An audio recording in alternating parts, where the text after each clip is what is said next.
Okay, this is the process of animation by Chufeng Ku Lee. That's me.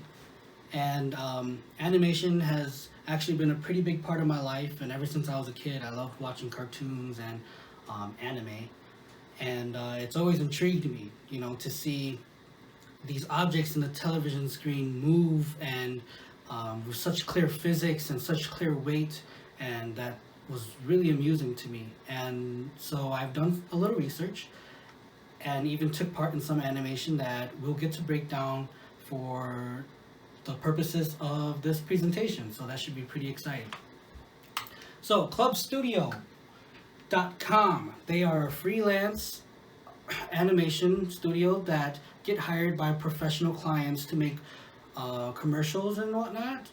And according to their website, this is a very common process of steps that they use with their clients to start and process an animation. And obviously a lot of studios might do things a little differently, but generally this is a good clear picture of what needs to be done and the steps that need to be done. And they're all pretty self-explanatory, really.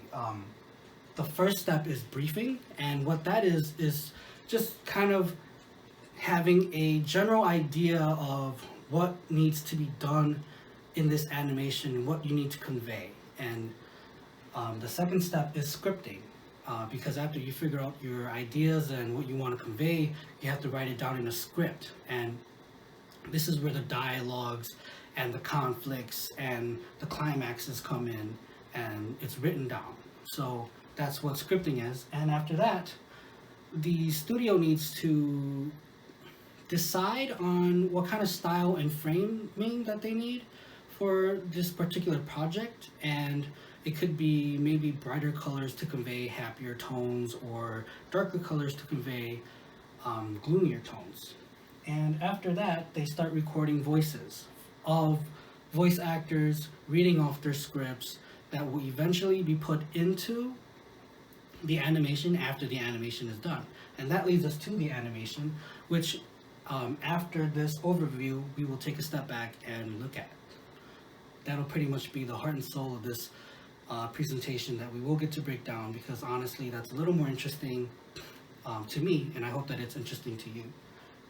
After the animation, they add audio, which is the previously recorded voices. It's the songs, it's the sounds, it's the songs, it's the soundtrack, it's what really brings the emotions to the animation that you can't bring visually. So what do you need? You need a storyboard, and what that storyboard is kind of like a comic book or a flip book of what needs to happen. And in this particular one, this is something that I made up, and this is actually the animation that you will be seeing throughout the video. I wanted something simple, and the storyboard is just a stick figure, which is actually Thor, because I love Marvel, and he is raising his arm, catching a hammer, and his cape reacts with the force of the hammer, and you see the cape settle down and lightning strike, and that's done. That's a storyboard. Nice, sweet. You get to see the movement, you get to see what's required of the story, and you get the big general idea of it. So after you get the storyboard, what do? You actually can just start animating, and you go into your program, and you have what you call keyframes. So a keyframe is point A to point B, right? Because that's what animation is. Animation is pretty much having an object or a person and having it move from point A to point B. So those are your keyframes. It's Thor's arm being down and being lifted up. So point A, point B, right? Those are your keyframes. What do you do after that? Because it creates a clear image, but it doesn't create motion. So what you need after your keyframes are your in-betweens. And that is, if that is point A and this is point B, you're gonna need something in between it. And that's the in between. It's really self-explanatory. It's just between the points, right? So if I showed you this and this, you're not getting the clear picture, but if you had the points in between it, you'll get a more clear picture. And in between, it's not just one frame, it could be 2 frames or 3 frames. But for the simplicity of this particular picture, I just added 3 frames so you guys can kind of get the point of what's going on here. So after your in-betweens, what do you need? You can finally draw the art, and this is kind of the more interesting, the more cool, the funner parts of this. And this is the line art, and this is actually the drawing of Thor that I did in the point A, point B, and the in-between pose. Because the thing about animation, and it's very time consuming, is that you need to draw him over and over and over. So it's very, very time consuming, but it's worth it because look how cool this is. And after you do the line art, you pretty much just add the colors and you're good to go.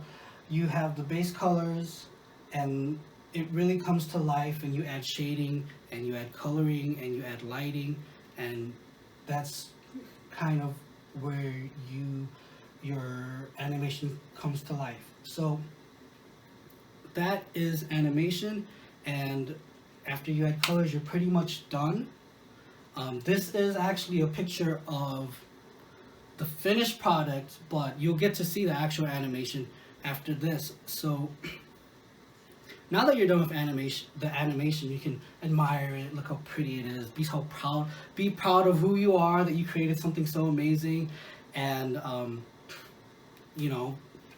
I do have to warn you that this is very time consuming. This particular animation took me like 4 days to do, and so before you start going out there and animating, make sure you have the time that you need to get it done. So good luck. I hope you learned something, have fun, and as an added bonus, you'll get to see the animation that I made particularly for this presentation. And take it easy. I hope you learned something.